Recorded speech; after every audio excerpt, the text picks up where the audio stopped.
Hi, it is your buddy, Peace and Harmony with you here today. Much love going out to all the beautiful empowered harmonizers. We are zooming in and focusing in a little bit more in depth on a very interesting topic, which is that of change. Energetic change that you will experience within really sort of rapidly once you understand the pathway to healing, especially if you've been in a relationship that was distressful, betraying, critical, meaning condescending, belittling. So there's a feeling of hurt, disempowerment, feeling that you don't quite aren't validated, or life isn't going your way. It does not feel good. And then people tend to ruminate and then really drill down and ruminate, meaning continue the same cycle of not feeling good, yet wondering why they can't change. And they're it becomes then a real rock bottom moment. In other words, birthdays pass, holidays pass, seasons pass, and then people say, you know what, this is not getting any better. I thought it would get better after they were in college. I thought it would get better after they were out of diapers. I thought it would get better after so there's usually this, sort of pushing of the goalpost.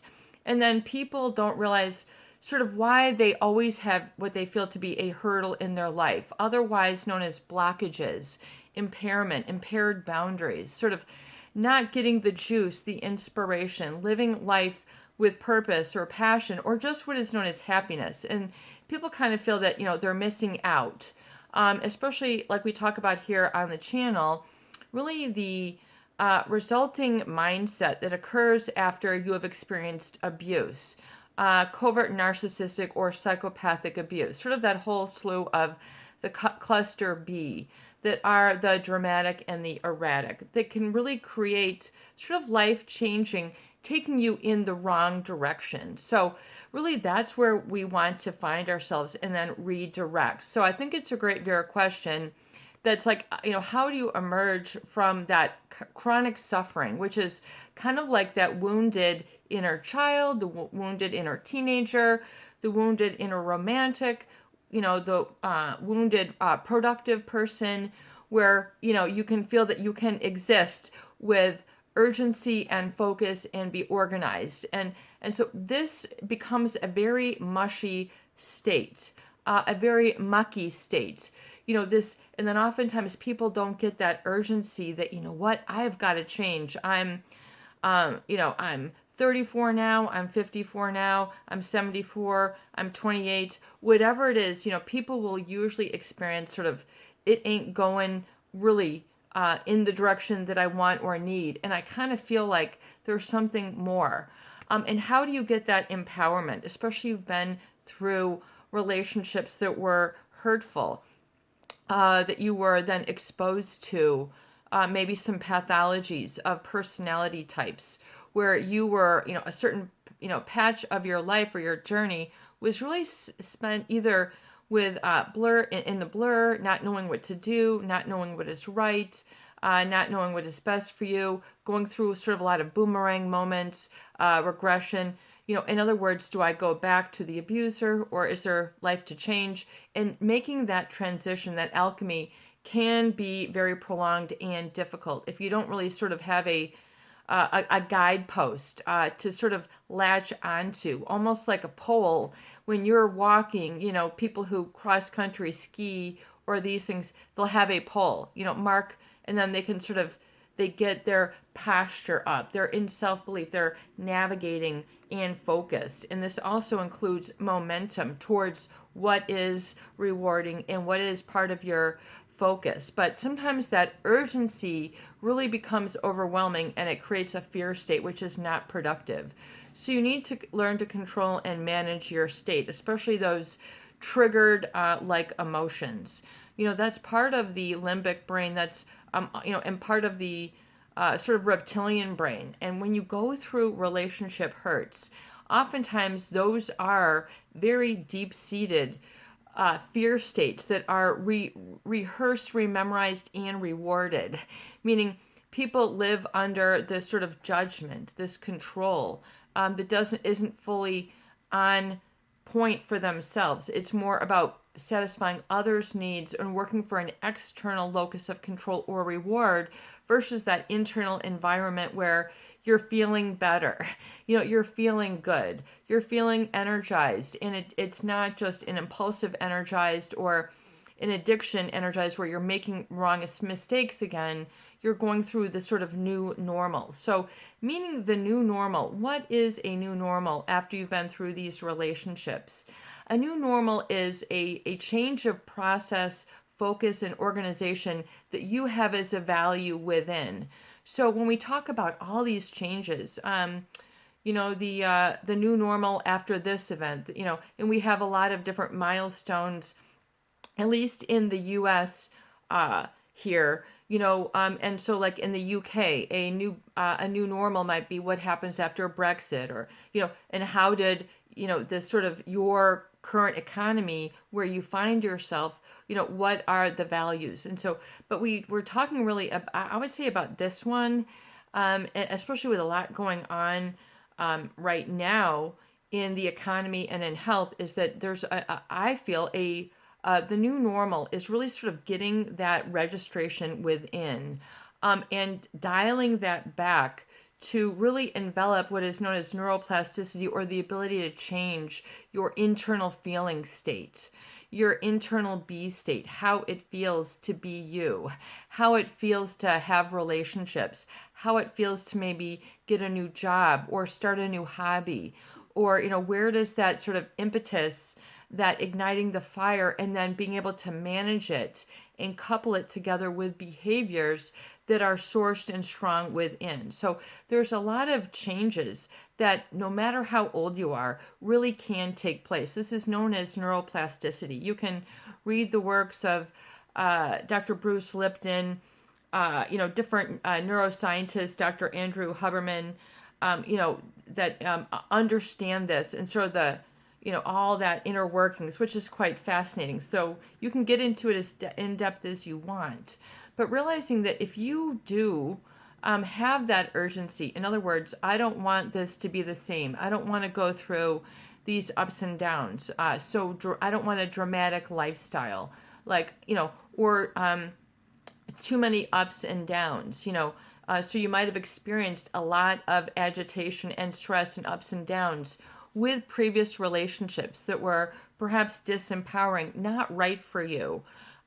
People who sort of preyed upon maybe some impaired boundaries, or you didn't realize where you were sort of being betrayed or thrown under the bus. We all know what we're talking about there.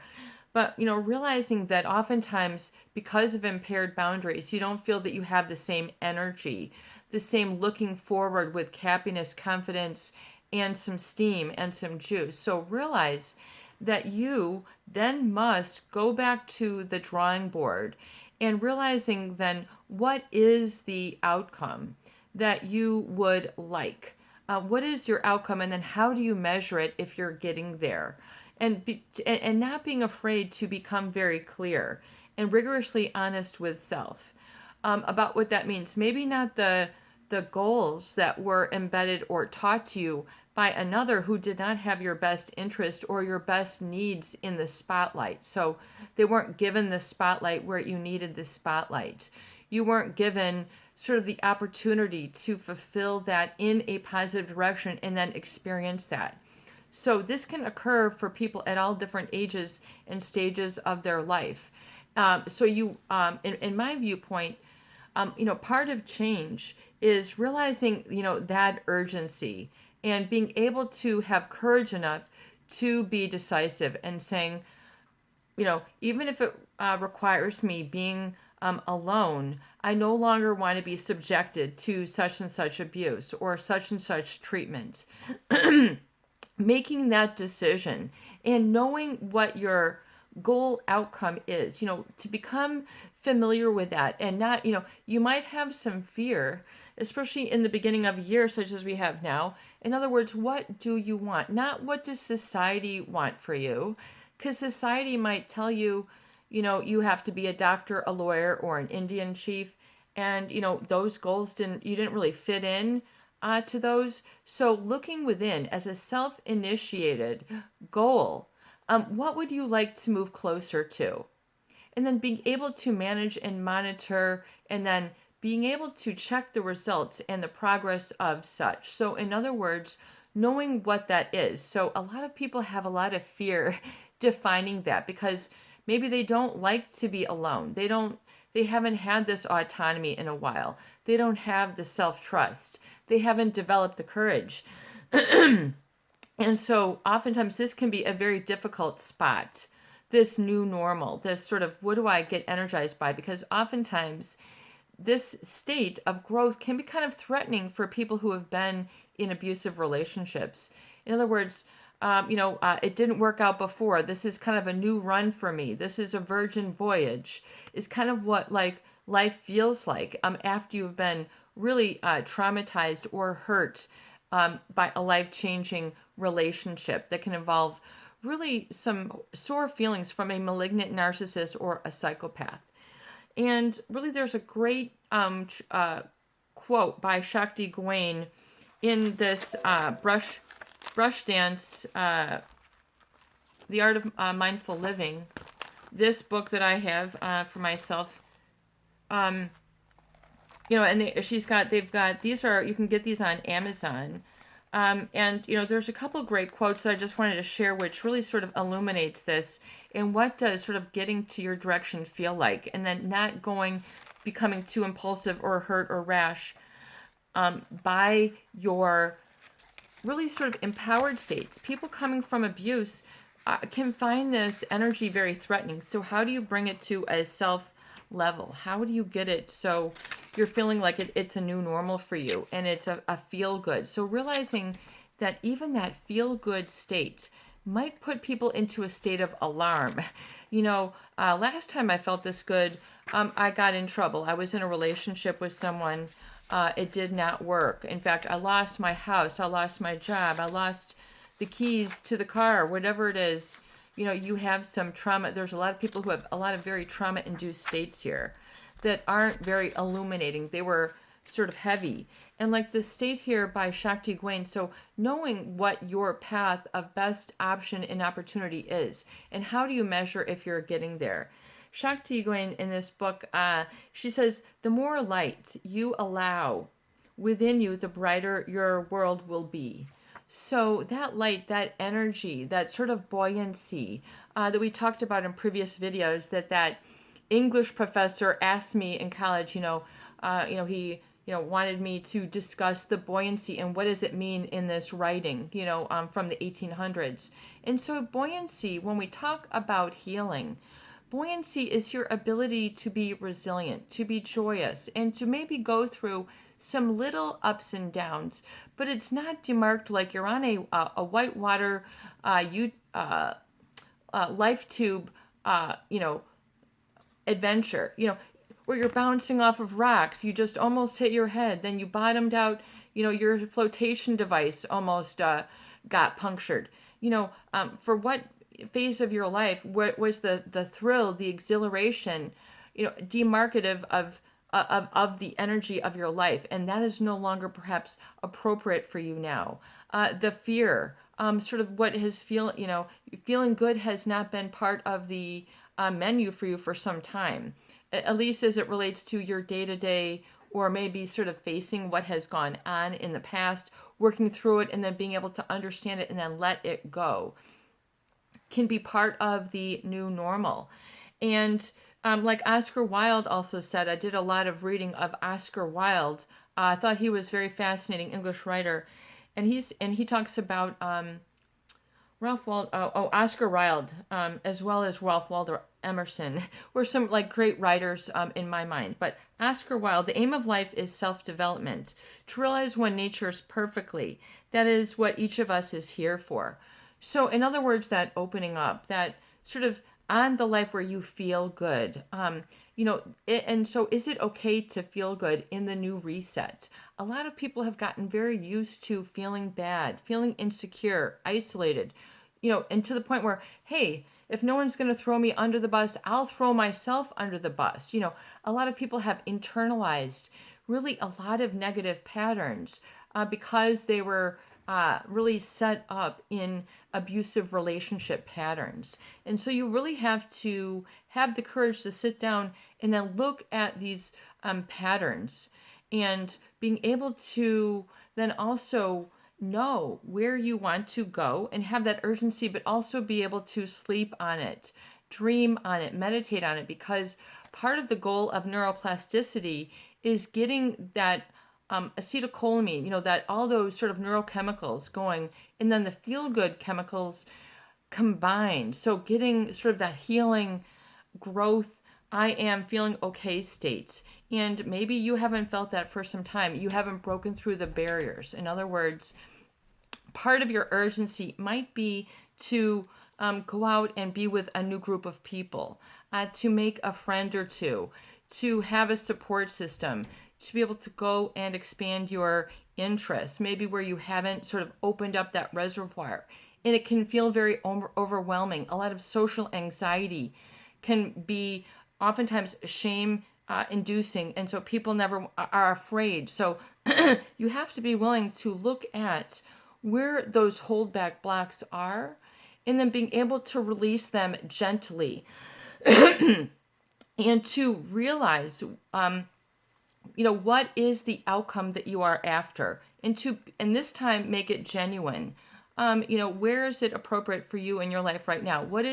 And how can you measure the outcome? So if your goal is to be happier and not having these sad or these anxieties, and then engaging in behaviors where that is elicited. So in other words, you're starting to meet somebody and then they smile at you and then they recognize or validate you and you're like, wow, this is scary. I have not encountered this for some time, or whatever change it is. Maybe you're going back to school, or you're going to a new support center or a new whatever workshop, and it feels uneasy, agitating. You need to have this degree of agitation really to get off the couch, so to speak.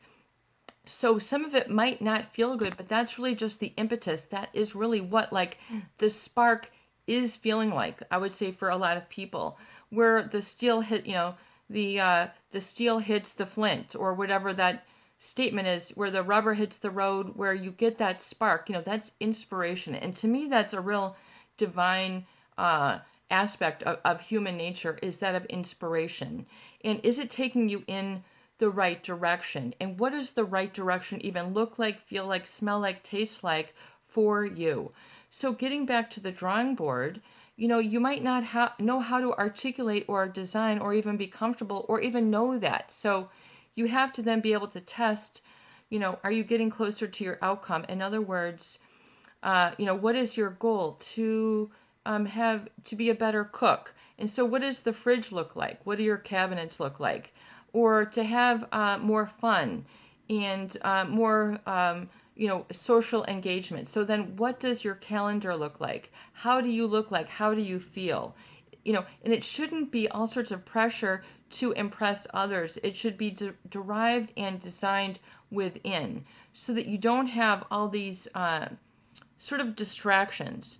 And so that you can then test it and feel safe. So really that's a new normal for a lot of people, that they need to learn to then identify with, even if this is growth and should be positive. For a lot of people, this feels very overwhelming, or really stirs up a lot of triggers that you don't want to have in your life. So you have to have the courage to say, okay, this is the trigger that I no longer want to tolerate. In other words, someone just helping themselves to you, your life, violating your boundaries, not listening when you say no. So in other words, and then what does then respective boundaries feel like, smell like, taste like within you and your standards, so that you can say, when you dream on it, you go, you know what, that is not what I need in my life. In other words, sometimes when you sleep on it, then you have a chance to sort of wake up refreshed, and you might feel very empowered.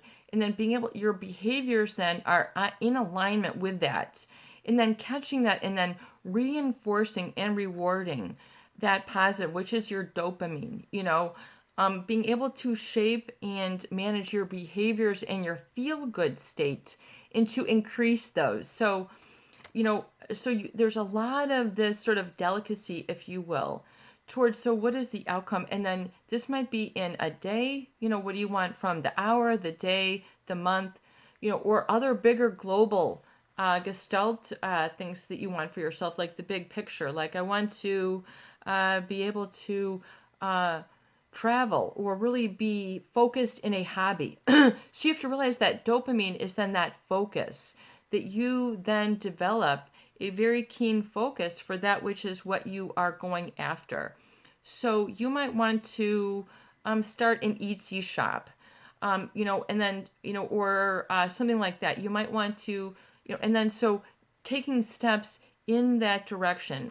What is it that is rewarding to you in that direction, little by little? And then being able to sleep on it and then wake up again and go, okay, I am improved there, and I know what my own improvement looks like, feels like, and I'm okay with, navigating just sort of the change. And if the change feels too overwhelming, like I'm being pushed too fast or I'm afraid of regressing, then you can say, okay, I'm okay here and I don't need to regress, and I can just sort of stay here and then learn the lessons. Oftentimes is there's a lot of energy that will come by people doing things like getting a new appointment book for yourself, writing things down, taking yourself playfully, taking yourself not too seriously, being able to have a little bit of playful and more trustworthy side, that you're going to not sort of bottom out in these painful ways that may have demarked your previous feeling state, your lifestyle, or your relationships. And being able to navigate that is important. So bear with me one moment. So in other words, then, how do you then make note of that? I think is what I really want to impress onto people, that if you can develop a little bit more of that self-sensitivity and self-awareness, in other words, you don't have to be competing with someone else in another race. This is your you. And maybe you need some competition, maybe you don't. Maybe you need to be able to recalibrate and reset. And then, but staying focused on what your goal and outcome is and being able to maintain that focus is crucial.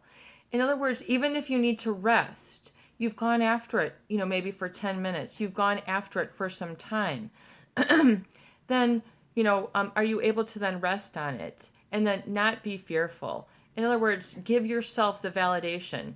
Hey, I was able to maintain my boundaries and standards. And that is a huge accomplishment. So being able to know when you've met these milestones or these new accomplishments that you have set out for yourself, that's based on something different, perhaps, it's based on self-care. It's based on what you truly want and what you truly have faith and belief in, and it's more expansive, more progressive for you.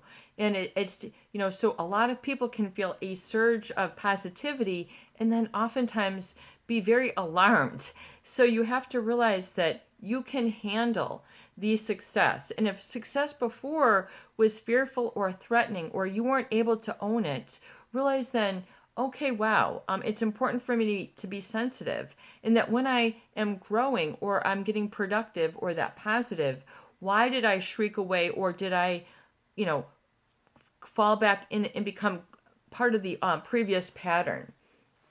The previous pattern. So, and then being able to know what the new pattern looks, feels like for you, and then being able to make those new steps is very refreshing. It can be very energizing. So to get more energy for that within is to look and to be able to know and then measure, what does your own success look like and feel like? And if you can go after it, okay, I'm not going to worry about that. If you can then go after it, what does it feel like? And how do you know you're getting there? And becoming sort of keenly aware, and then being able to, once again, keep your eye on that, because your reticular activating system is going to want to draw more information, experiences, and rewarding you on that. So also realize how important the focus is for you at this time, and to have that rewarded. So in other words, when you accomplish something, what is that accomplishment for you? Is it I've applied for the job, I signed up for the workshop, I signed up for the train trip, I signed up for this, what action step does it look like for you? So knowing, you really have to be able to know and then break that down and take, really like in the privacy of these videos, to take the time to know what that is, to write it down and enforce it. So that's why I'm a big purveyor of writing things down, having an appointment book, having time that you schedule these things in to help you to reinforce, and then so you mirror back to yourself, what does progress and sustainable progress look like and feel like for me as it customizes to you, and becoming more acutely sensitive and aware of this, and then how to get all the pieces in so that things eventually begin to click into place, and that this is not a fearful state. That this isn't okay, and it's okay to feel good. So realizing that that might be a new normal for you, and that you indeed can encourage and reward and have more of this in your life in a sustainable and gentle way that gives you buoyancy, like we're talking about, that like that English teacher, it's like a flotation.